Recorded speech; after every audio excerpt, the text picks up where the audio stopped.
Good evening, and welcome to Patriot Coalition's weekly webinar show, Nation on Fire.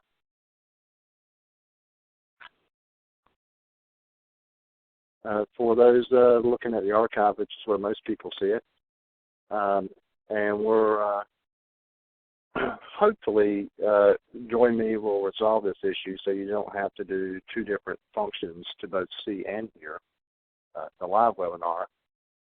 But if you're watching and can't see, can't hear, come over here, click the phone icon. It will pull up this window. Call this number, enter the conference ID number that it gives you, and you'll be able to hear. Or you can click on Call My Computer, and it'll use your computer's speaker and microphones. You can visit us online at patriotcoalition.com. We have Twitter accounts, Pat Coalition and Patriot Watchdog. Facebook,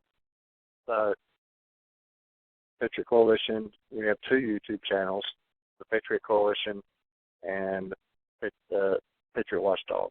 There's actually more videos at Patriot Watchdog, but we do have a lot of the same ones over at the Patriot Coalition's YouTube page in our on both sites, in our Article 5 playlist of videos and the Nation on Fire archive playlist. If you weren't with us last week and you didn't see the opening ceremonies of the 114th Congress, I would encourage you to go to our archives, which you can find directly at patriotcoalition.com/radio-shows, or you can go to patriotcoalition.com and scroll down the left-hand side and click on either of the YouTube icons and look at the Article 5, or Nation on Fire, playlist. And the Nation on Fire playlist is also embedded in the archive that's linked on the homepage. Tonight, and we put this together short notice. We had another show planned, but because of what's transpired since last week's show, felt it necessary to revisit some information that Patriot Coalition, things that we've been involved in for several years. We've been warning members of Congress and the mainstream media for years about the national security threat in America that mirror what is happening in France. If you're familiar with the concept of, depending on how old you are, I'm in my early 50s, 52. I'm finally playing with a full deck, depending on who you ask. My name's Jeff Lewis. I'm the co-founder and national director of Patriot Coalition and FIRE Coalition, which is Federal Immigration Reform and Enforcement Coalition. And because what has transpired in the past week that impacts so many different areas that FIRE Coalition's been fighting for or against the past decade, and Patriot Coalition into our sixth year now, felt compelled to connect some of the dots. To put some things in context, especially if you've been watching the mainstream media's coverage of what's transpired over the past week. If you're not familiar with the CENTCOM issues, over the past few days, ISIS computer geeks hacked into the YouTube account and the Twitter account for CENTCOM, which is the Central Command for the Department of Defense.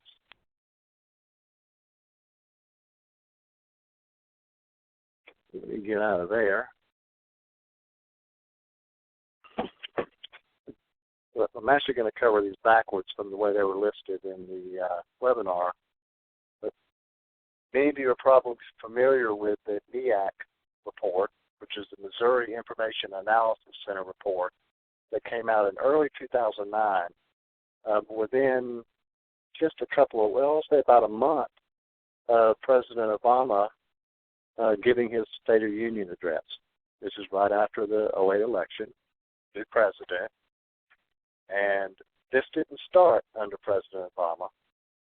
The development of fusion centers, which are essentially military command and control centers like they use on the battlefield in our wars abroad, in Afghanistan and Iraq, for example. They have taken that foreign war battlefield command and control center and incorporated it into law enforcement agencies in the United States under the name and under the DHS, Department of Homeland Security moniker, as fusion centers, a way to fuse together and integrate collaboration and cooperation between federal authorities, including the Department of Defense and state and local law enforcement. There's been several people over the years warning about that, and this MEAC strategic report that came out in February of 2009 was the first one that was leaked to the public of what they were teaching state and local law enforcement about who the boogeyman, who the potential bad guys were in the United States.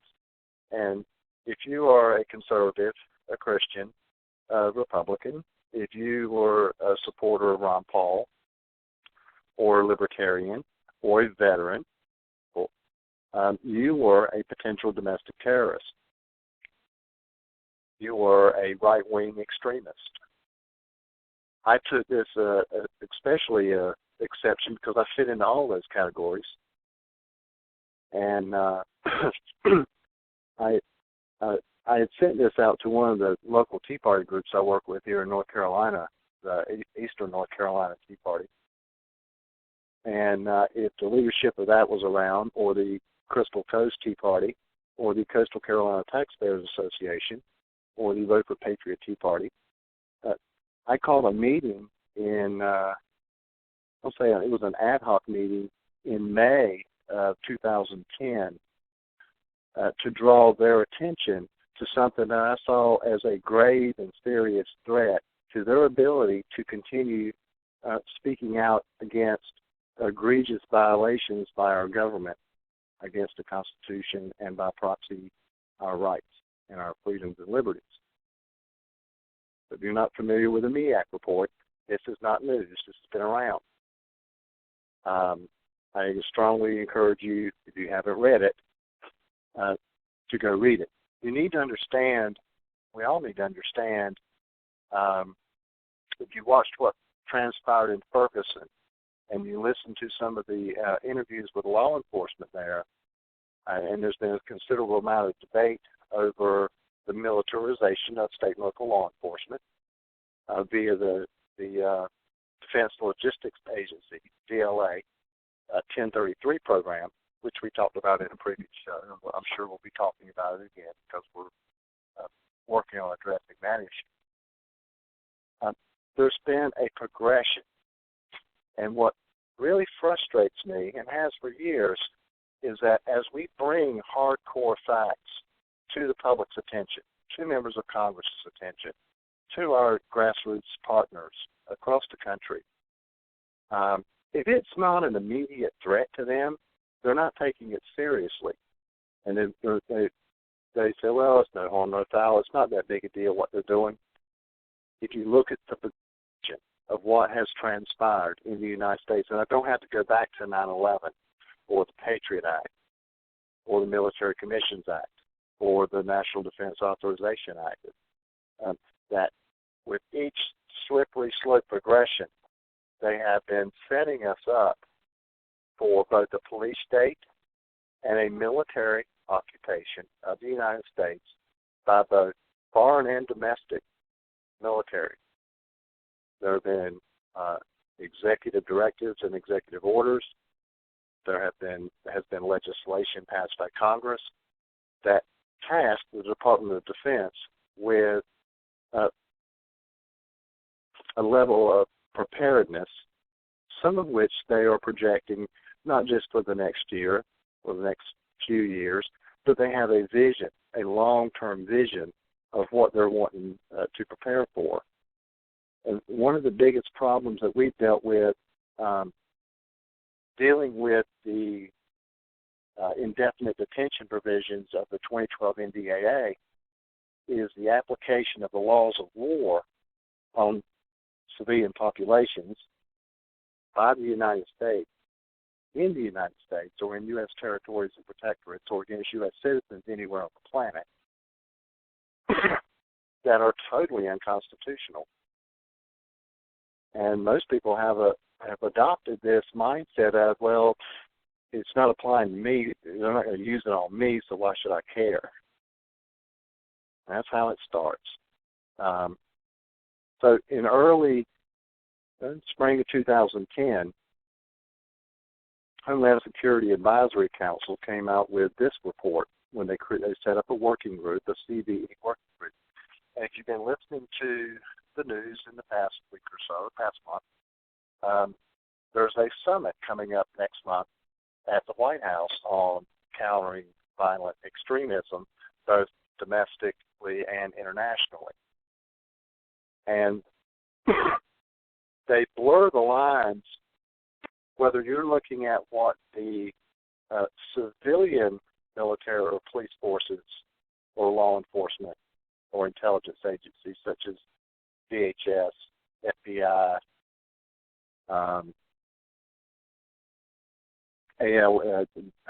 they keep adding letters, the BATFE, the Bureau of Alcohol, Tobacco, Firearms, and Explosives. I guess they'll be adding some more letters to that eventually. That we saw as dangerous. And because some of the group members, much like in the MEAC report, have been targeting the Fire Coalition over our stances on immigration policy and border security. And when I say border security, I'm not just talking about the border between Texas and Mexico, our southern border. I'm talking all borders, air, sea, and land ports of entry, and our borders. One of the main groups that was demonizing Fire Coalition, and it's like the recent as 2011, had referred to us as the nation's largest nativist extremist group. So that added another adjective to how they're categorizing me as an honorably discharged combat veteran, the volunteer patriot, that I'm a potential domestic terrorist. This one struck a nerve when I saw that some of the people that were on the board of this Homeland Security Working Group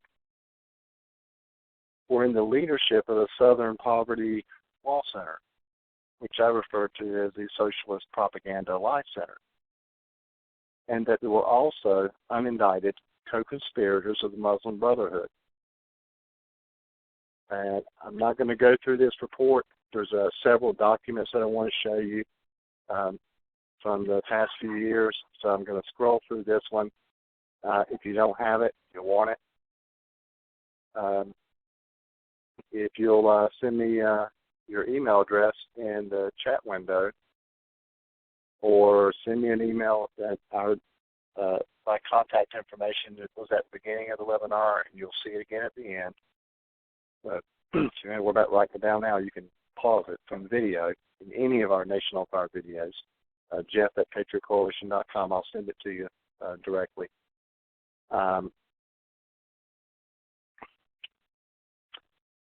Governor O'Malley. Now, this is the working group that came up with the "if you see something, say something" policy. If you've been on an airplane in the past several years, you see a lot of "if you see something, say something" posters, signs as you're going through the cattle roads to get through security. Governor O'Malley was one of the biggest sanctuary state governors in the country, and that's the governor of Maryland, in bed with illegal aliens and others who are anti-American, anti-liberty, anti-freedom. Here's the president and CEO of the Southern Poverty Law Center. And this gentleman, and use that term loosely, Imam Muhammad Majid, the executive director of the Adams Center, All Dulles Area Muslim Society, is an unindicted co-conspirator of the Muslim Brotherhood that was identified by name in the official court documents post 9/11 of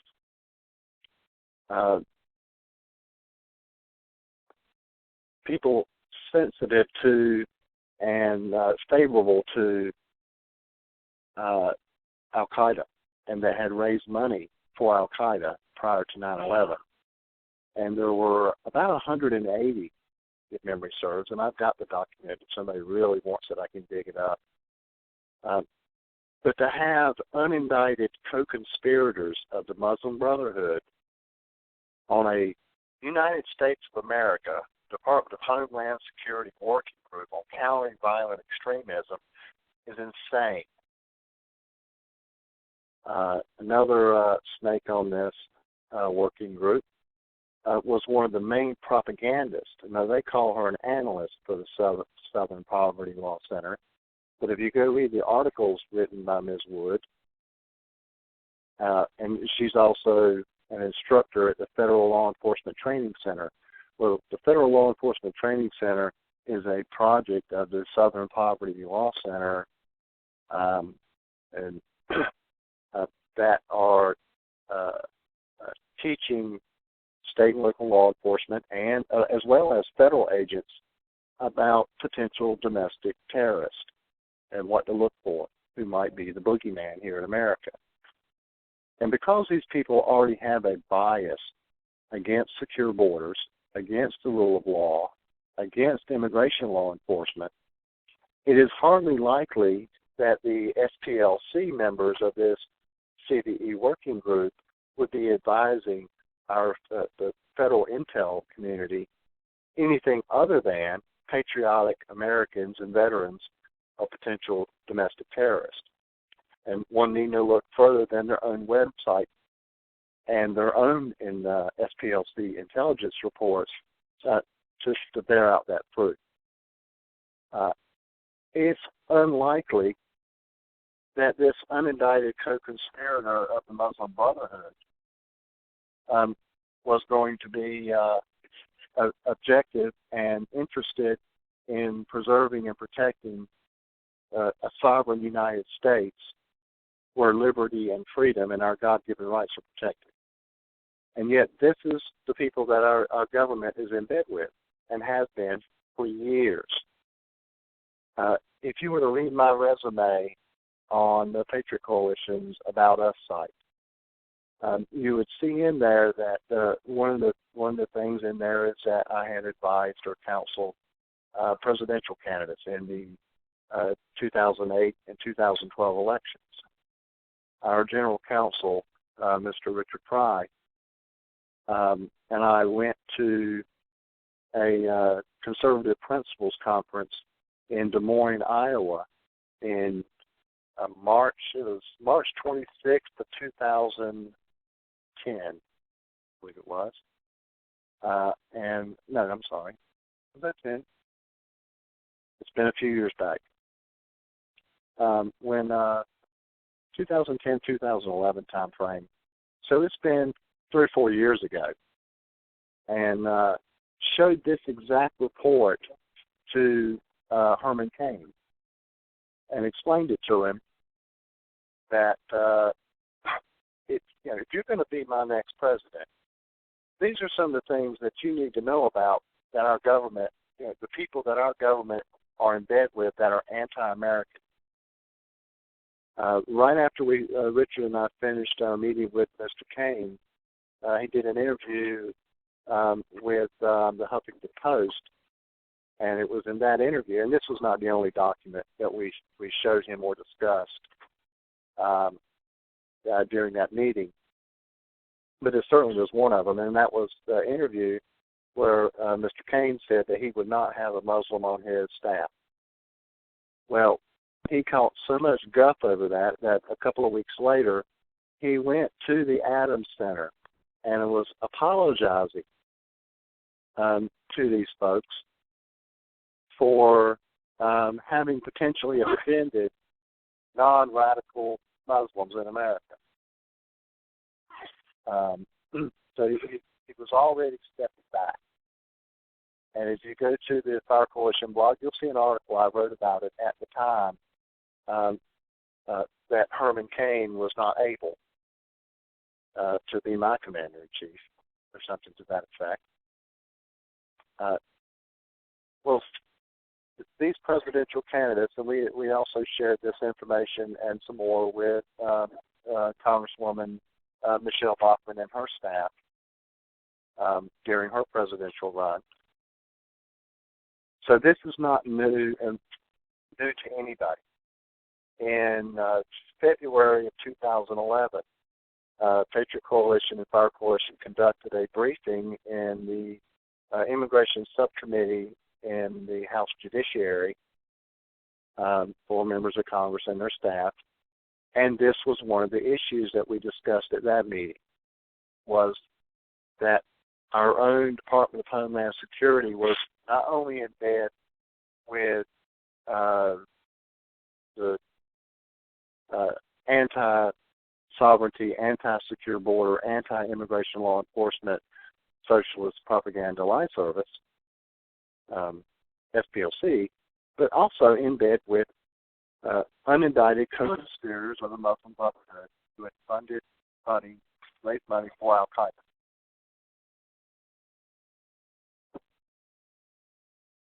Moving forward to, and it may have to be slightly out of order. In fact, I do. I think this lexicon came out first. It was, I'll shrink this down just a hair. And let me catch up. I can see the actual date. This actually this report, right-wing extremism, came out in April of 2009. So this actually preceded the CBE Working Group report. And they also came out with, in November of 2011, Domestic Terrorism and Homegrown Violent Extremism lexicon. 5 pages. Don't have time to get into all of these documents, but you should be aware of a inculcation by our own government into the hearts and minds of the military, of our Department of Homeland Security, FBI, ICE, ALE, all the federal agencies, and state and local law enforcement, that patriotic Americans are the potential domestic terrorist threat. Now, granted, you got hundreds of millions of people. You're going to have some loons out there that think that violent means are the way to achieve their objectives and goals. You need to be aware, if you wonder how can they come to these conclusions, it didn't just happen overnight. It's been a steady progression, and that's not slowed down. I'll skip over that one because let me come back up to the beginning of this one. After Ferguson and the over-the-top reaction to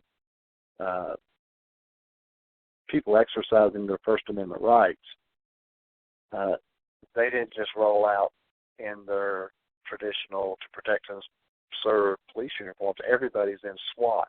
In fact, it was difficult to tell the militarized local police force from the National Guard or our military on the streets of Ferguson, Missouri, after the killing or shooting of Michael Brown. Well, what are the rules of engagement that both the military and the state and local law enforcement are being inculcated with, indoctrinated with? You need to look at the documents that define the relationships. And this is another important one, and this one came straight out of the White House.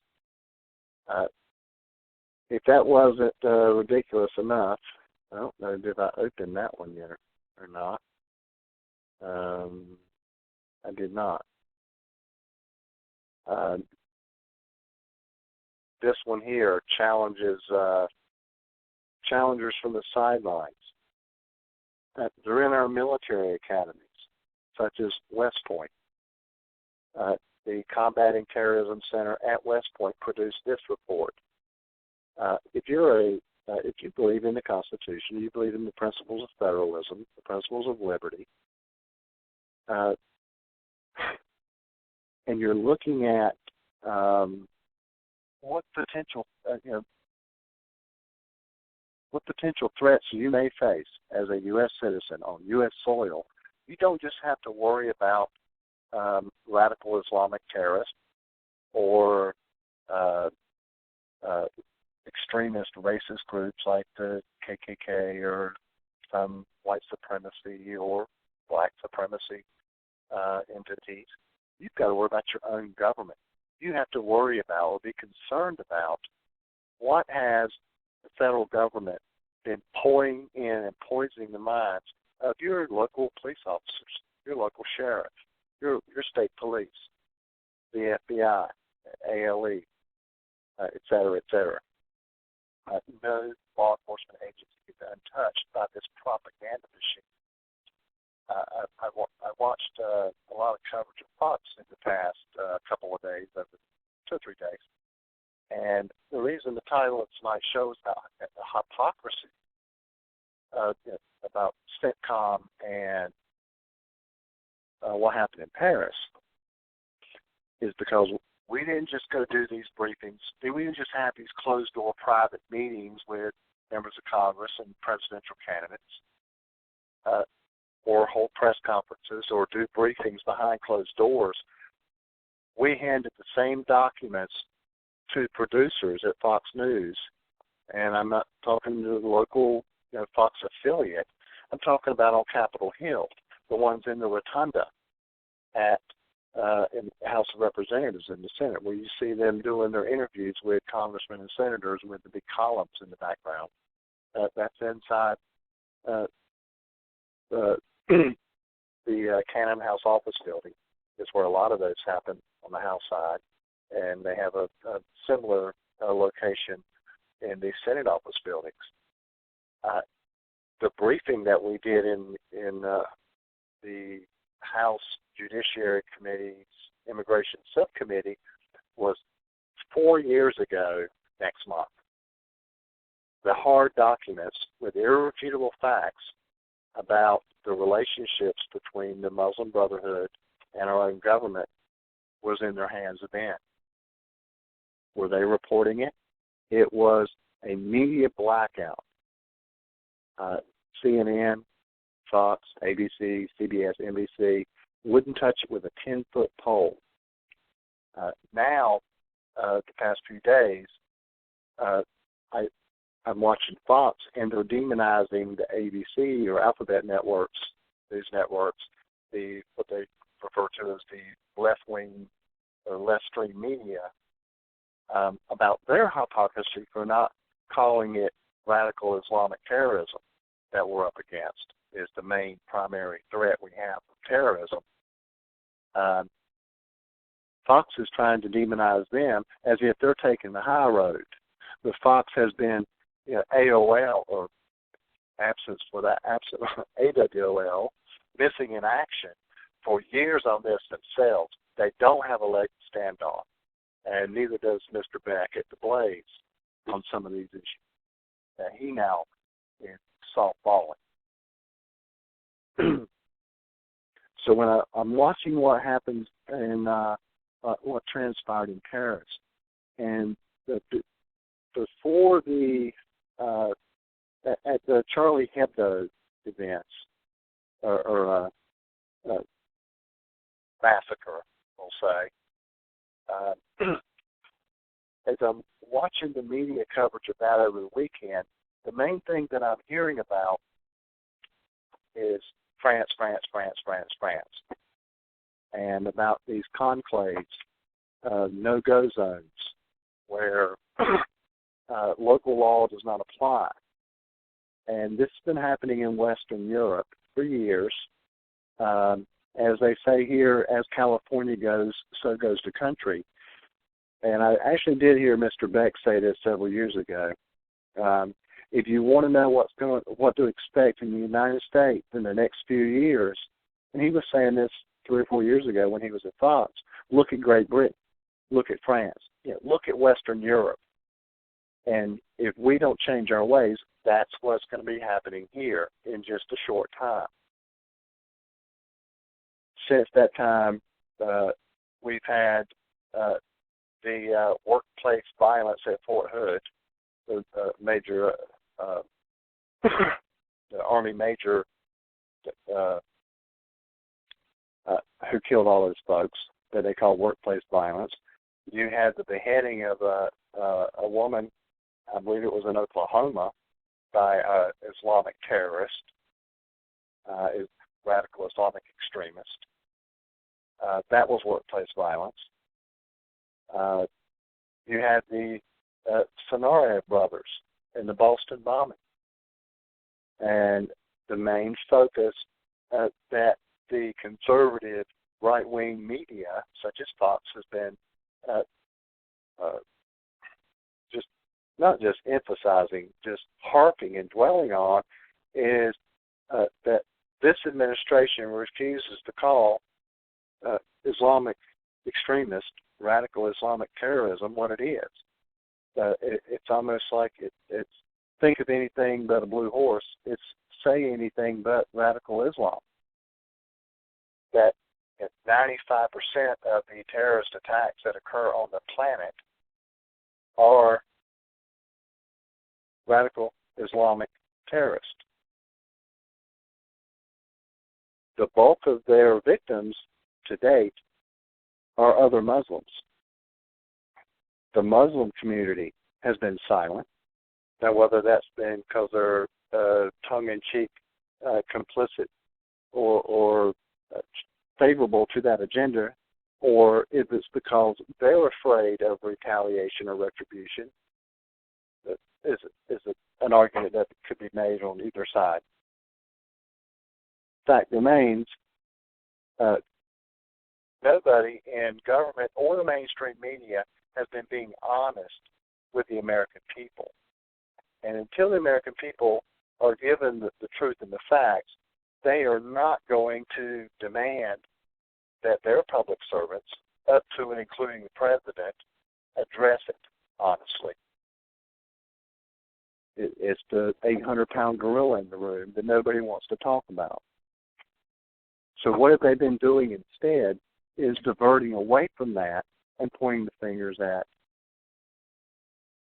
patriotic Americans who believe in the rule of law, believe in the Constitution, believe in the protections of our God-given unalienable rights. When they're teaching, if you're at one of our military academies such as West Point or Annapolis or the Air Force Academy,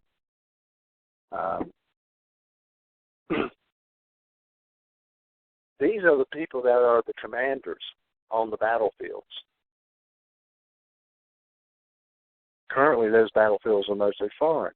But if you recall Senator Lindsey Graham, U.S. Senator from South Carolina, on the floor of the U.S. Senate in the final debates for the 2012 National Defense Authorization Act, said, and I quote, "The whole world is a battlefield, including the homeland." And the indefinite detention provisions, sections 1021 and 1022, incorporated into the 2012 NDAA that President Obama signed into law on December 31st, 2011, authorizes the application of the laws of war on U.S. soil against U.S. citizens. It violates no fewer than 14 provisions of the U.S. Constitution, including over half of the Bill of Rights. People like Senator Rand Paul, Congressman Justin Amash, that are considered stalwart, patriotic American public servants, did a lot of tongue wagging on the floor of the U.S. Congress, whether it was the House or the Senate, and on the talking head shows as they jockeyed to secure their next primary election. And they did a good job of that because the mainstream Republican establishment would have liked to have seen both of them go away. But the grassroots Tea Party groups were favorable to them in what they were saying. Once the election cycle was over, the 2012 election cycle,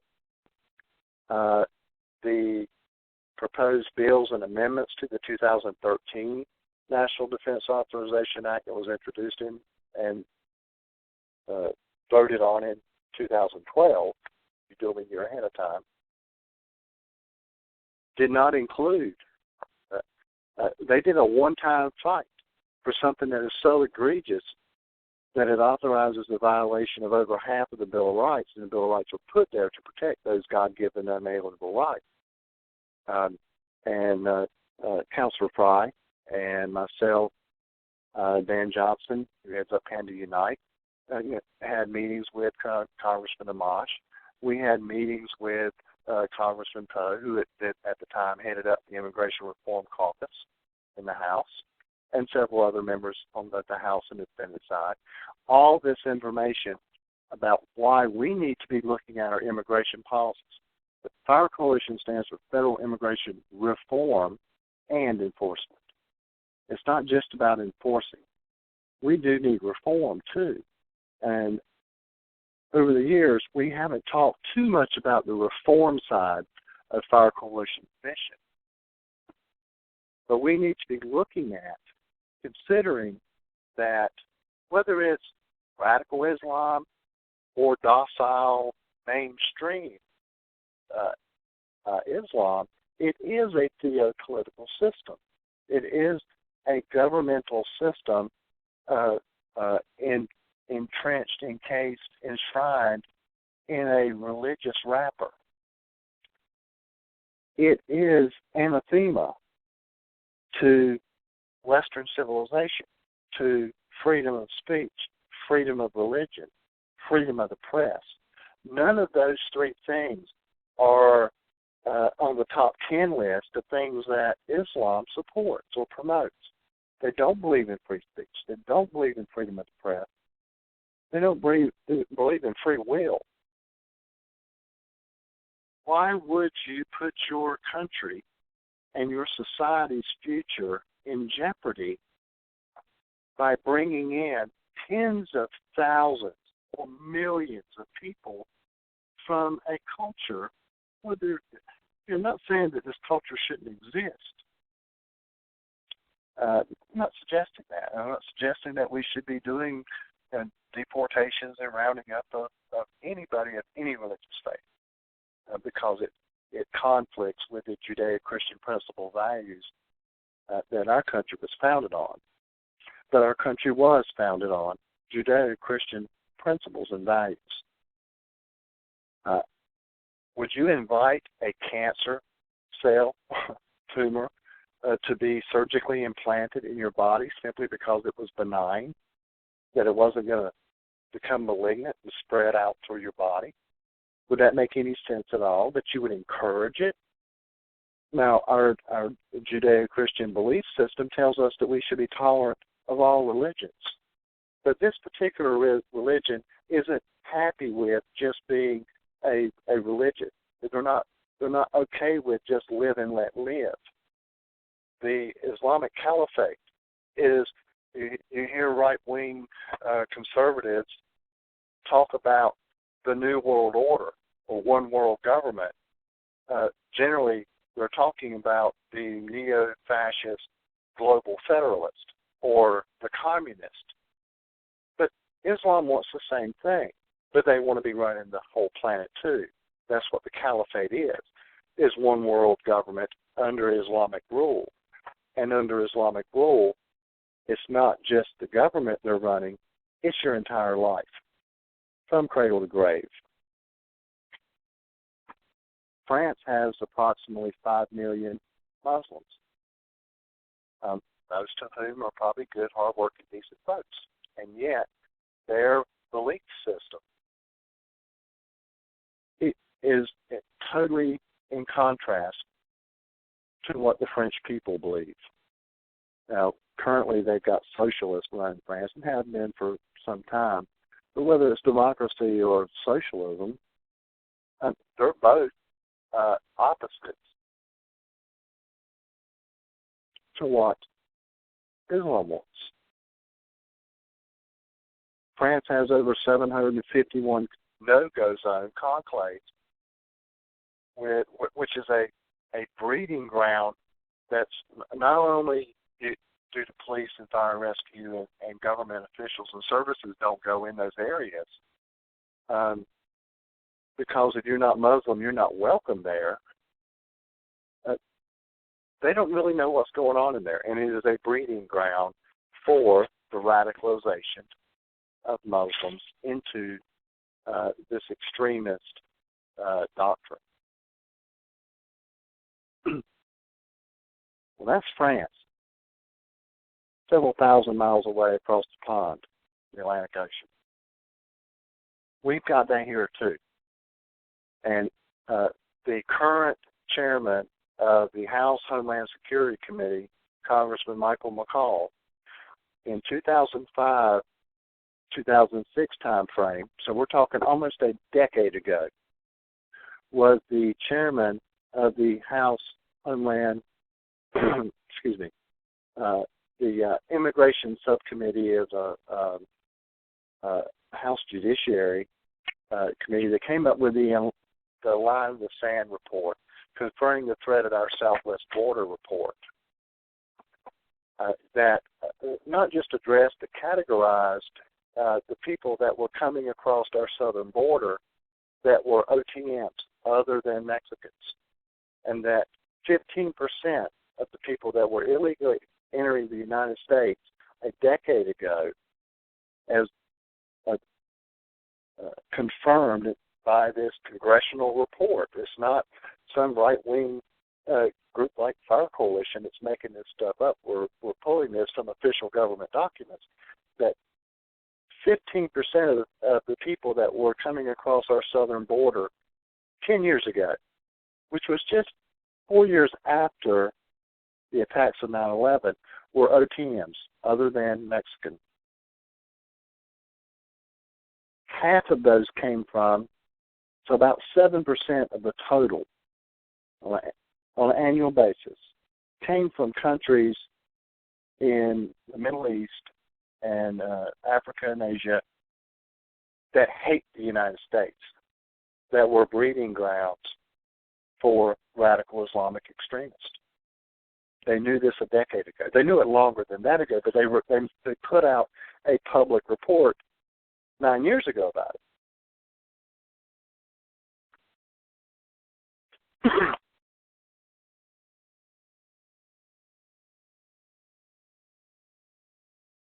So have they done, what we've been reporting at Patriot Coalition for a decade now is that America is in the midst of the largest invasion in world history. And there were months and years post 9/11 that we had the equivalent of a D-Day invasion coming across our southern border. Does not speak to at all the roughly 40% of illegal aliens in this country that came here on visas and work permits that never left. I've attended hearings. I've looked at the reports. The federal government and the mainstream media, and especially the mainstream conservative media that claims to care about the rule of law and the Constitution and our way of life, have known about this for a decade. So as you're watching, playing back, you're watching Fox News, you're watching any of these conservative talking heads on the radio or on television, and they're expressing all this righteous indignation about what they're seeing going on in France or Great Britain today, ask them where they've been for the past decade. Because I know from personal experience that they were aware. We did exactly what the executive director of the Immigration Reform Caucus, in a meeting that I had with Ms. Emily Sanders, who headed up the Immigration Reform Caucus, with when Congressman Brian Bilbray headed it up, he took that over after Congressman Tancredo, who started the Immigration Reform Caucus, resigned because he was running for president, said that on these and other issues, that the main thing that we could do as a grassroots organization was remove the plausible deniability that they didn't know. Well, Fire Coalition has been doing that for a decade, and Patriot Coalition has been doing that for 6 years now. They know. So when you're talking to your congressman or your senator or your president or your potential, these senators and governors and others that are wanting to be your next president, because they're already starting to talk about the 2016 presidential race, ask them where the hell they've been for the past 10 years, for the past 14 years since the attacks of 9/11 on these issues, and why, instead of being open and honest with the American people, instead of focusing on looking at our immigration policies, why we're bringing tens of thousands of refugees from countries whose fundamental ideology is oil and water to freedom of press, freedom of religion, freedom of speech, and putting them in pockets in the United States, just like you see in France and Great Britain. But I actually saw a gentleman on Fox Friends yesterday morning who actually spoke to our government being in bed with the Muslim Brotherhood. And it was the first time that I saw on Fox an honest conversation about that. I sent the gentleman an email thanking him for breaking through that glass ceiling.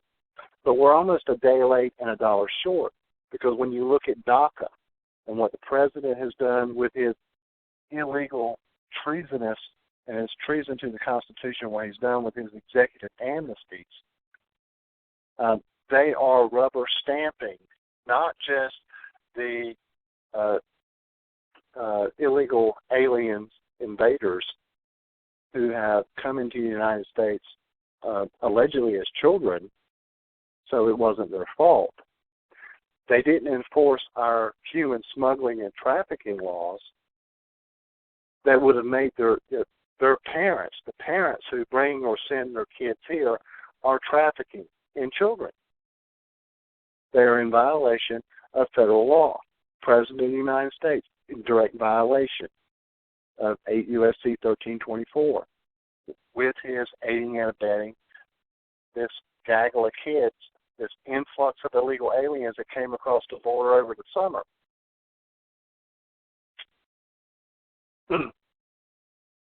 That's a problem.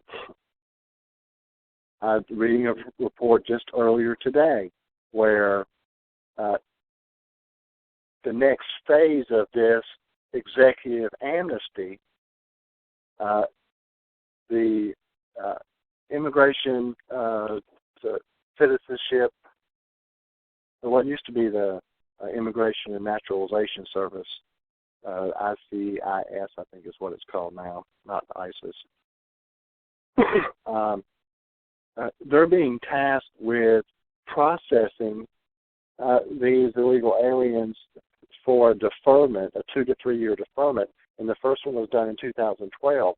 So in addition to the new influx of illegal aliens that are eligible to apply for this executive amnesty, you had all these that he did this for in 2012, that their 2 to 3 year deferment is up for renewal, that they are looking at somewhere between 20 and 40,000 of these renewal applications on top of the influx of new illegal immigrants applying for amnesty.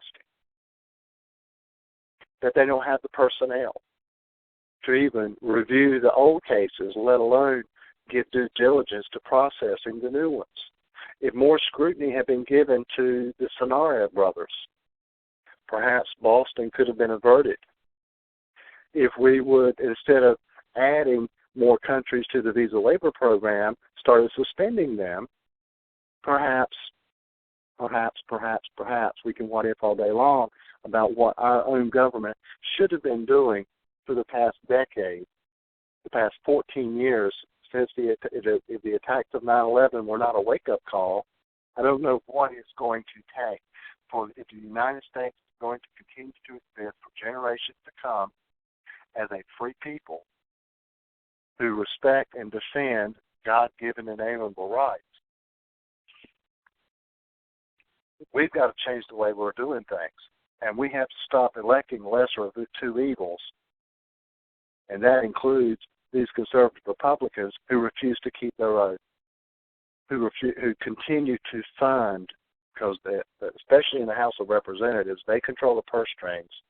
They can defund all this illegal activity that's being conducted, not just by this president, but the previous president, who is just as guilty. And a lot of the things that President Obama is abusing, President Bush himself either initiated or advanced what the previous president had been allowed to do because Congress is not doing its job.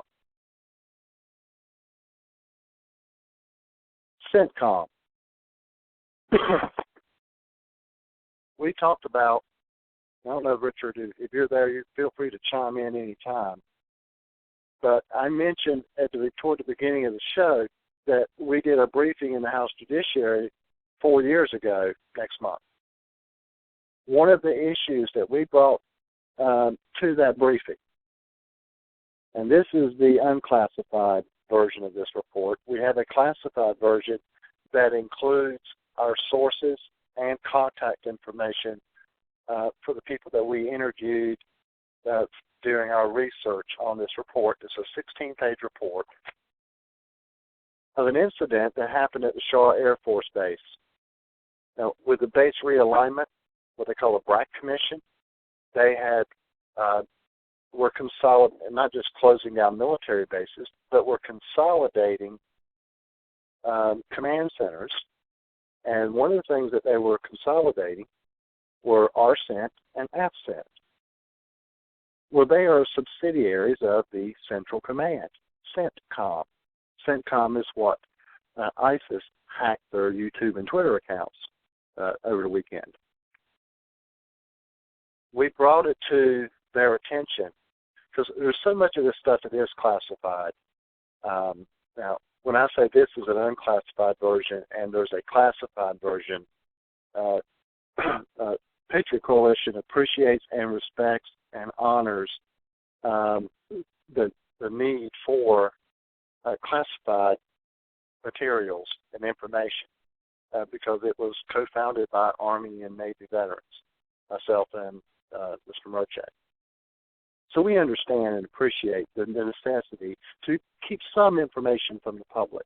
So when I refer to a classified version of this report, it was classified by us, that we have not shared it with the public in order to protect our sources from who would be considered by the government as whistleblowers if they went public with the information they provided us. And we assured them that we would not go public with some of their identities out of fear that they're losing their jobs or being punished for what we talk about in this report. But we had over, I'm going to say about 25 illegal aliens who were working for a subcontractor that was doing the drywall work at the new combined command center for the Army Central Command and the Air Force Central Command at Shaw Air Force Base in Sumter, South Carolina, that the local media and the national media and the local police and DHS and the president all swept under the rug 4.5 years ago, back in 2010. And when we saw how this was all being swept under the rug, these were the two command centers, the Army Central Command and Air Force Central Command, that were the planning, logistics, manpower, and the command operations for Army ground forces in Central Asia and the Middle East. That theater of operations included the wars in Iraq and Afghanistan. In the Middle East, So we looked into it further, and I strongly encourage you to go read this report and send it to your member of Congress who's now will be considering things such as the VISA-Waiver program, such as how to address this executive amnesty.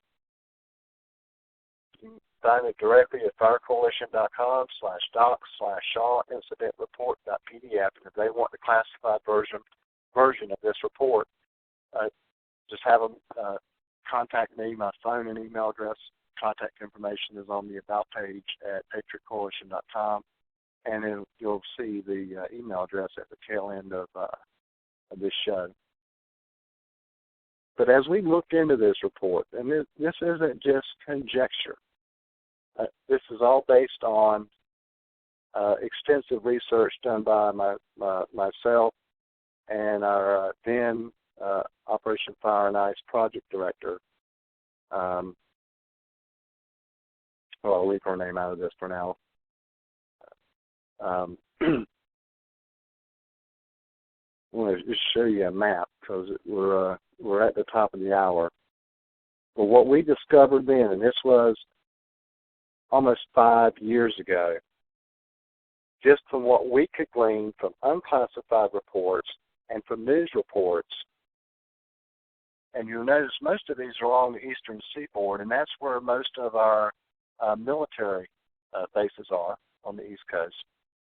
The largest Army base on the planet is Fort Bragg. The largest, the master jet base for the naval jet base is in Virginia Beach.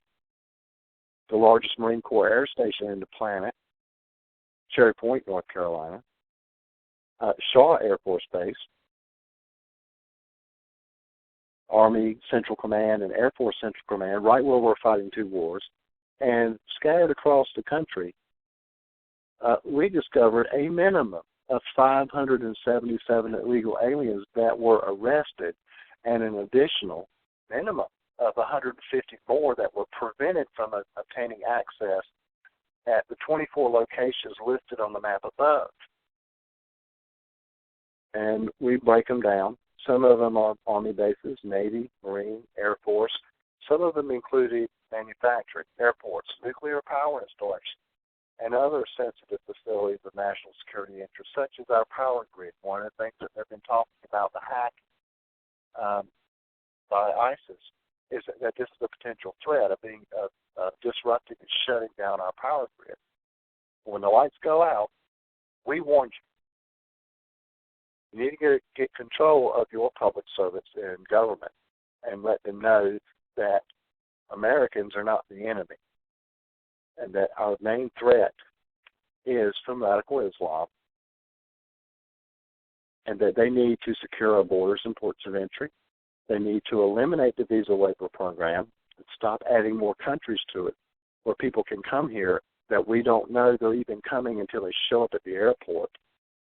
That Homeland Security has testified before Congress that they can't even tell you how many of the people that came here on a visa waiver left. Well, they can't even tell you how many of them that said they left. Just in 2005 and 2006, we had 31 million people enter the United States on the visa waiver program, and Homeland Security, who had been tasked by statute a decade earlier with developing a entry-exit system so that our intelligence community would know who is coming and going to the United States, would have perhaps prevented what happened in Boston, may have prevented what happened at 9/11,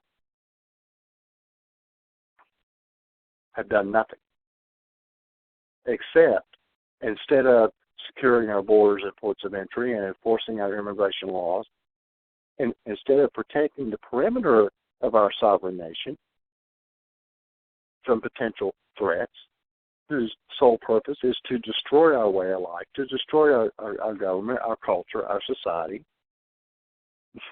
the floodgates wide open. And look at France. France has just deployed 10,000 military inside of, not not on the border between France and Germany because they're worried about Angela Merkel invading France. They have now deployed their military inside of France. That is coming here, folks. Another 9/11 event, or some more, some lone wolf attacks like what happened in Boston, like what happened in Paris. String 2 or 3 of those together, and you will have the police state in the United States that they have in France. And why the French people they don't have a Second Amendment.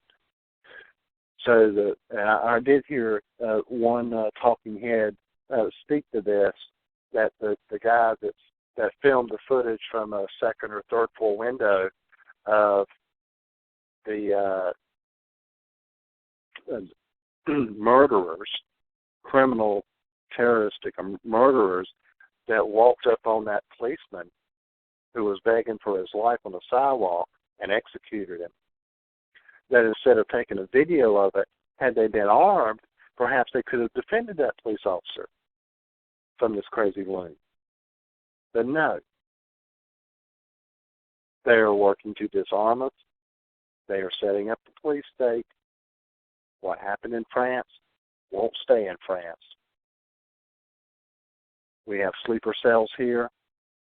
We have radical Islamic terrorists in America right now plotting and planning, waiting for the time to pull the trigger to create the perfect storm. And I honestly believe that there are people in our government that are salivating for that to happen because it will advance their efforts to further infringe on or wipe away our rights, our freedoms, our liberties. And America, as you know it, will be gone. And you can sit on the sidelines and sit on your hands and play this game of political correctness and worried about offending someone because of diversity. Our Constitution and our First Amendment does not grant you protections against being offended. So if you're offended by what I'm saying, that's your problem. Don't like it? Move. Get out. This is America. You look at the Patriot Coalition logo against the bottom, it says against all enemies. That's foreign and domestic. That's what my oath said. My oath didn't expire. We have more domestic enemies in our own government that we need to be worried about than anybody coming from another country. And it won't be long before we don't even have a country. Yeah. I mentioned the Homeland Security report, A Line in the Sand. They talked about the volume, and there's, if you actually read the report, so if you get our Shaw Incident report, you'll have a direct link on page 5 to the Line in the Sand report. They talked to the chief of the Border Patrol about the Al-Qaeda patches. And there's actual photographs of things they found in the desert between Mexico and the United States, along the Rio Grande. One of the Al-Qaeda patches is of a plane flying into the World Trade Centers. And this is stuff they've had for decades that they've known about. There they are. The guys actually stuck them in this report. This is some of the stuff they're finding along our southern border that both President Obama refuses to secure and President Bush, the commander-in-chief during the attacks of and after 9/11, refused to secure, that Republicans who passed the 2006 Secure Fence Act, H.R. 6061, turned right around. And people were talking about the Cromnibus resolution they just passed in December to fund the government for this upcoming year. In December 2007, then Republican U.S. Senator from Texas, Kay Bailey Hutchison, introduced an amendment to the Omnibus bill to defund the Secure Fence Act, and the bill's prime author, Congressman Peter King from New York, voted for defunding securing our southern border. There's a 2,000-mile border between Mexico and the United States, and it certainly is a honeypot if that's the only place you're focusing. But even and this is the same Congressman Peter King who was, when the Republicans took back control of the House in 2010, was the chairman of the House Homeland Security Committee. He's the last guy I would have wanted to be chairman of a Homeland Security Committee in the United States Congress, who sold the American people a bill of goods that we're going to secure the southern border, and then voted to defund it. So it doesn't matter what they authorize. If they don't fund it, it don't happen. Be very wary of these conservative Republicans that are going to be addressing the immigration and border security and national security issues between now and the next election cycle, because they will be, the establishment is going to tell them what I heard in private from members of Congress under this spineless speaker that just got reelected, John Boehner, that he would not even allow any immigration or border security bills to get a hearing, let alone get a vote on the floor of the United States House, because it was the election year. And that didn't just happen once. It happens every election cycle.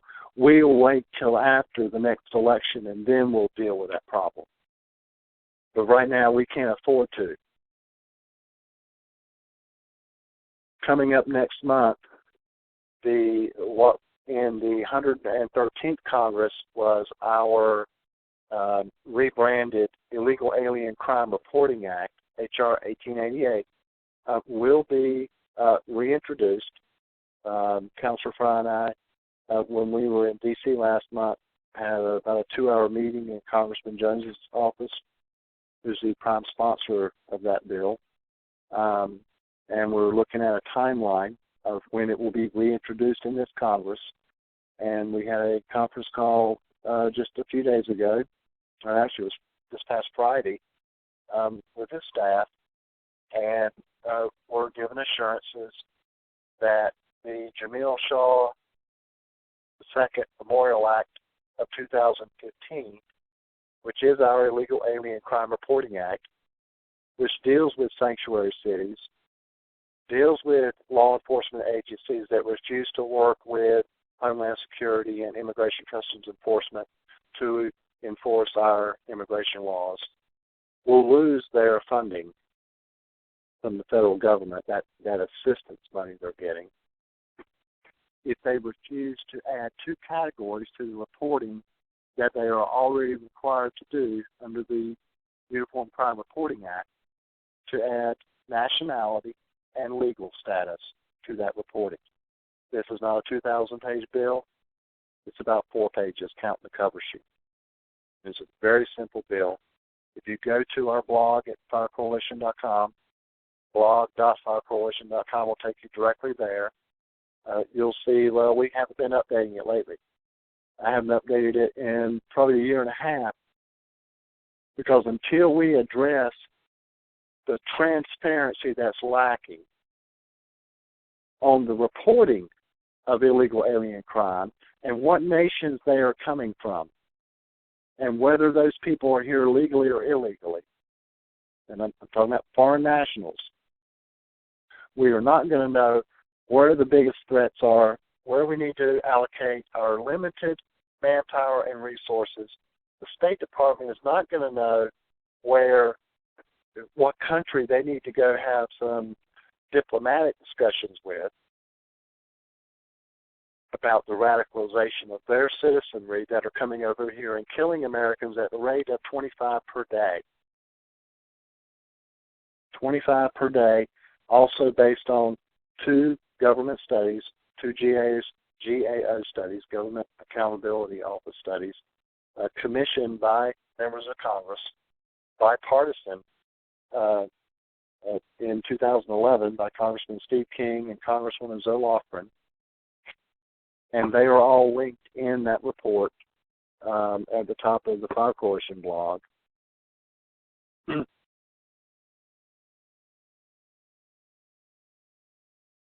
If you aren't familiar with this report, and you can pause it and you can just do a Google search for this word and you'll get it.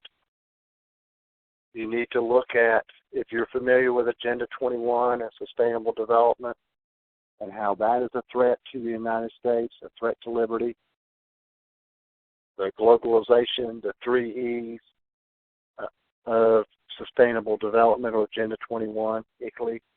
This isn't just coming out of the United Nations. Our own military and government are in bed with this, and this is directly from, and it gives you the mission, vision, strategy, and values of this report, a globally networked and integrated intelligence enterprise. Patriot Coalition has been telling you about this connection for a few years now, and you see all these pretty little logos on the left-hand side here. It includes all of our armed forces, most of the federal agencies, right on down to NOAA and the Coast Guard, that are part of this global vision. And they have another one, Vision 2015.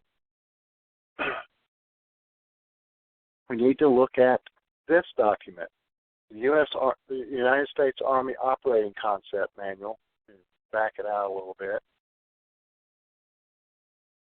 TRADOC PAM 525-3-1. This operating concept manual came out in August of 2010. If you recall that Congress has authorized and tasked, and the executive branch president has tasked the not FCC, the FAA, with coming up with rules for using drones in the United States, not just by the CIA, FBI.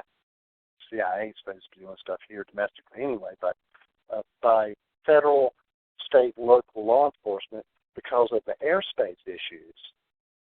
They have tasked the FAA with coming up with rules and regulations to deploy drones in the continental United States on a grand scale in the middle of this year. It is now 2015.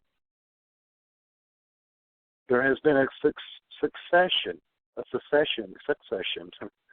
of executive directives, executive orders, congressional actions, which initiated, the Army didn't, this is not a coup d'etat that the Army has taken it upon themselves to violate our Constitution and set themselves up to be a domestic police force, or a police state, if you will. They are doing, the President and Congress tasked them with preparedness for contingency that they see we may be looking at down the road. And then the Army comes out with the directives and manuals and guidance to teach the officers and the troops on how to conduct themselves and conduct these operations on U.S. soil. Now, if our own government is spending billions and billions of dollars, and former and current presidents post 9/11 and Democrat and Republican-controlled Congresses have been passing legislation to set all this in place, to give them not just now this ain't constitutional, but it is legal because they've got the color of law. It is a fraudulent color of law. So that they can point to a statute or a directive or a policy that authorizes violating not only the rights that you think are protected by the Constitution, but all those other ones that weren't mentioned that the Ninth Amendment is supposed to protect.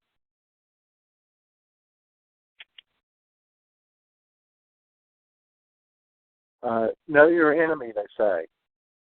Well, know your frenemy, too, because our own Department of Defense, our own U.S. military are being propagated, inculcated, indoctrinated to be enemies of the true sovereigns, which is the United States people, the citizens of the United States. This is the parent document, the U.S. Army capstone concept, and this is the latest version. So if you just Google the U.S. Army capstone concept, it'll come up with this latest report. The operating concept document makes a reference to this document with the same TRADOC name from 2009, but it's been revised and updated. This is the latest version that you can, at least that's declassified, that you can find out there at the .mil site.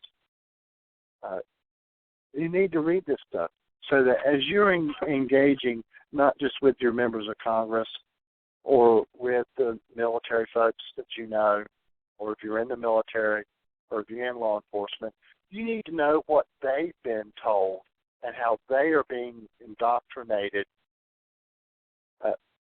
to look at the American people as the enemy.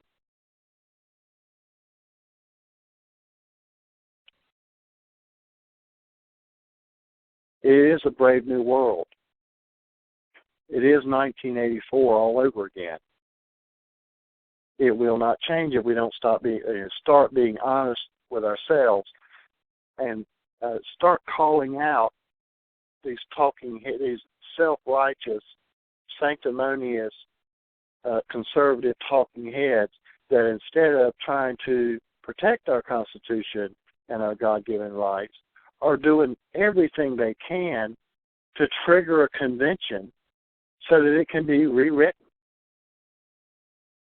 And we've got a lot more, including some new information about the architects and promoters of the Article 5 movement that we'll be sharing, and some of the video that we've been sitting on that's exclusive video. I have just released some of it without the analysis. A nice lady from Colorado during one of our shows was like, she really wanted to get a hold of my hard drive because she saw so much stuff. I just touched on a few of the documents, and this is just one of many folders of information that I have, and we have a lot more on our websites and on our servers. So getting rid of my computer won't make this stuff go away. It's backed up on an site. I just mentioned some of these documents and didn't go into them. If you can see my screen, and I'll leave it there for a minute, you ought to look up all these reports to find out what your government is doing. That has nothing to do with protecting your God-given rights, nothing to do with upholding the Constitution. Get my browser back up here. Oh, here it is. That's the video. You go to patriotcoalition.org or .com. It'll bring you to the same site. Our National Fire Archive is here. Click on that. Take you there. I'll show you how to do it. This is embedded, and there's a little issue with the embed code so that the playlist is not starting at the latest and greatest. This is actually one of the first ones that we aired, but when we embedded this, it was the September 16th Nation on Fire show. But if you come here and click the pull down on the playlist, you'll have access to the archive of all of our Nation on Fire shows. If you scroll down the left side from any page at patriotcoalition.com or .org, you'll find links to several of our project sites, and specifically to channels at YouTube, Patriot Watchdog and Patriot Coalition, and we did a Blog Talk Radio show. We have an archive there as well. We have Facebook and Twitter accounts, and we have direct links to those as well in the left sidebar on the homepage. If you haven't seen your founding documents lately, we have direct access to those, including all 50 state constitutions. There's a ton of information here. It doesn't look like there's a lot, but it's very neatly organized, and our staff did an outstanding job of cherry-picking the most important information you need. If you want access to Congress, to the Senate, to the House, to the live proceedings, to go look for legislation, that's the Gateway to Congress site. And if you're just getting into this civic activism thing, you need to start with faith and courage. If you have faith in God, He will give you the courage to do what's right. And from there, you need to understand allegiance and protection. And we are explaining both of those in some detail, each of these links, before you ever get to the founding documents, so that you'll know what to do with them when you get them.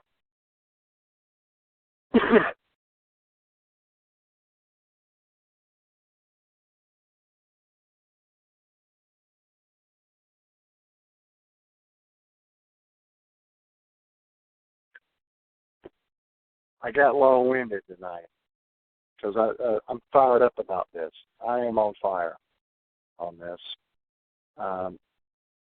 Don't drink the Kool-Aid or the hypocrisy that's coming from your public servants or from the media on what's going on now and what we should be doing.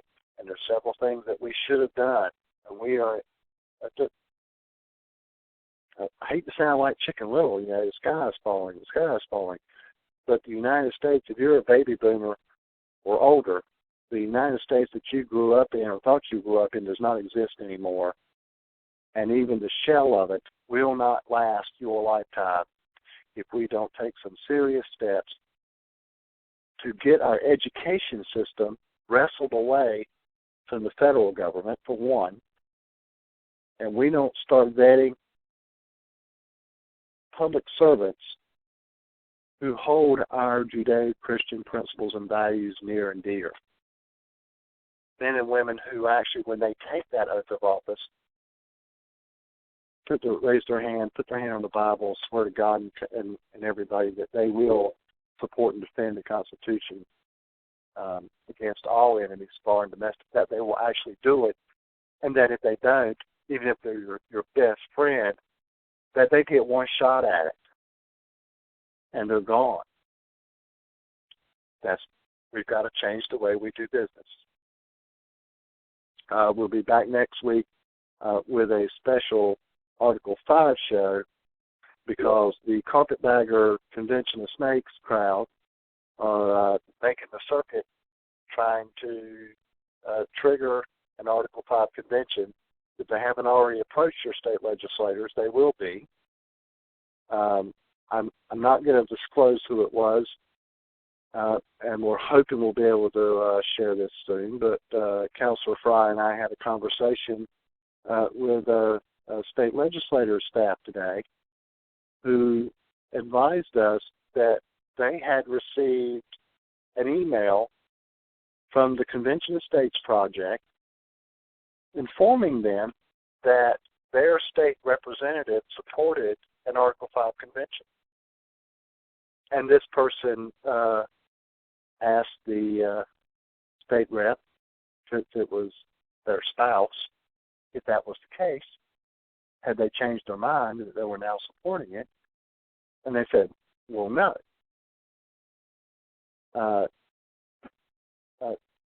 If you're a state representative, or if you have one, who tells you that they've been getting lots of emails from people supporting the Convention of States project,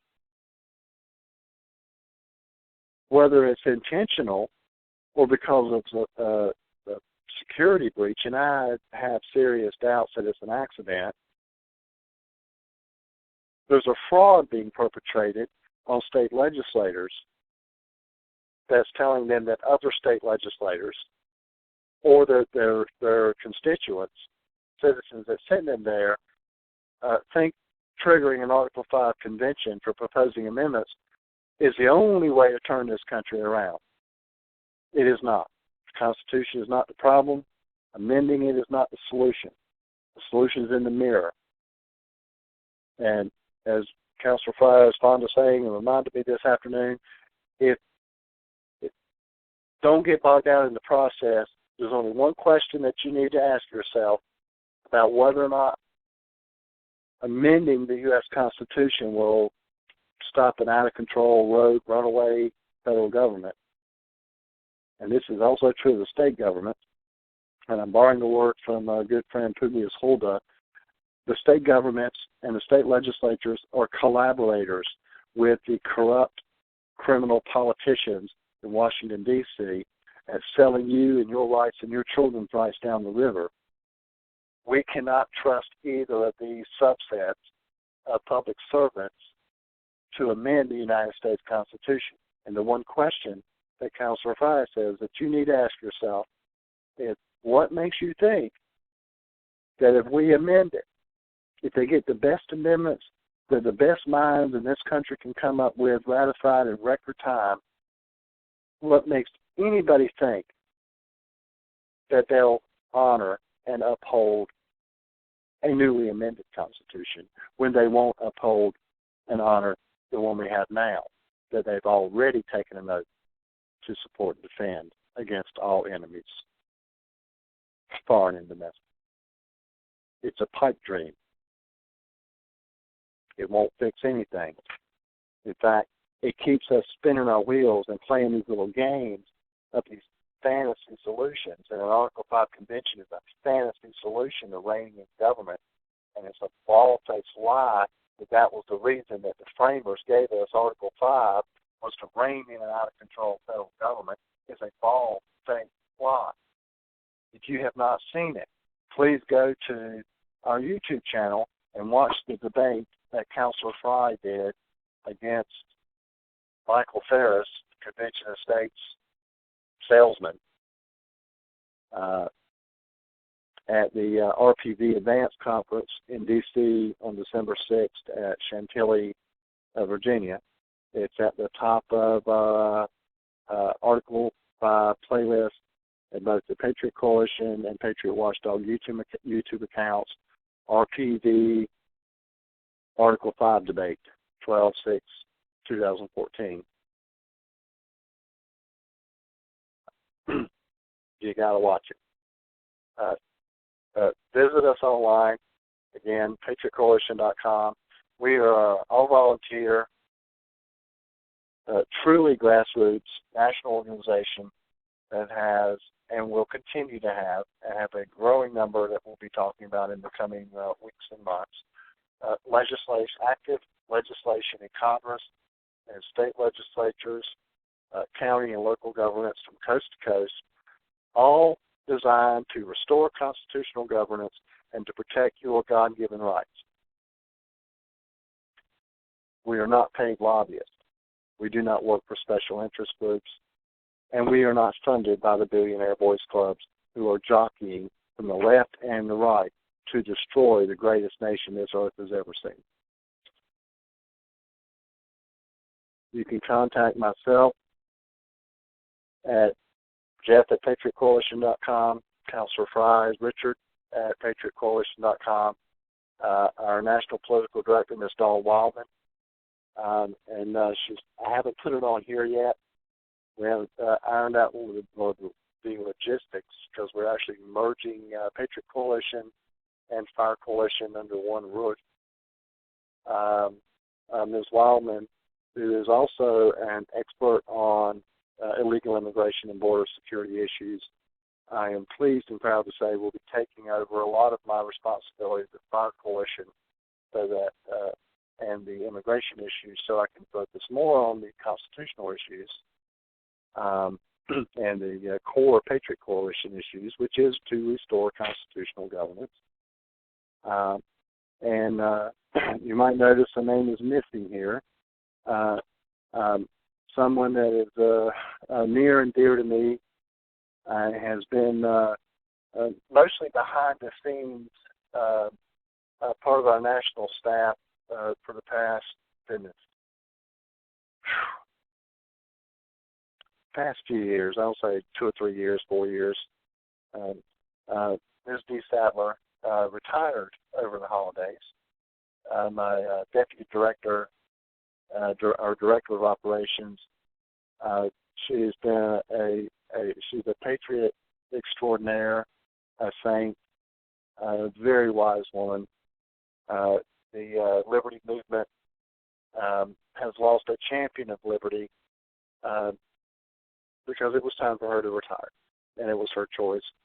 But I told her it's like the Hotel California. You can check out, but you can never leave.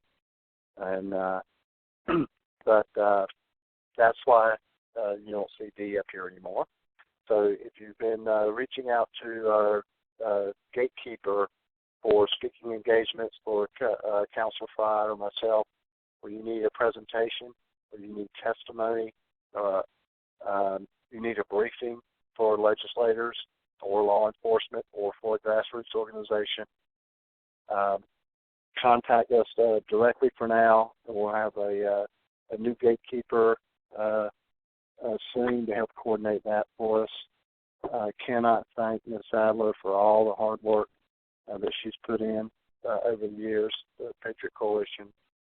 And if you know her personally, thank her.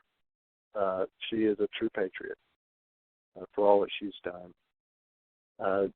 Remember, this is our primary motto: defending life and liberty is the pursuit of happiness. That's the way we look at things. Join us next week when we give you an update that you're not going to hear anywhere else about what's going on in this Article 5 push, attempting to play Russian roulette with our Constitution. At join.me/Patriot Coalition. And again, you can find the archive links directly at patriotcoalition.com. My name's Jeff Lewis, co-founder, national director of Patriot Coalition. Keep us and America in your prayers, and if you can support a patriot that's actually doing good work, please do. It's not easy doing what patriots do. And if you can support the Patriot Coalition, there's a donate button, links on the website. We appreciate all the support we can get. It takes money to travel. It takes money to prepare and do the hard work that our core staff does. God bless you. God bless America. And I'll see you next week.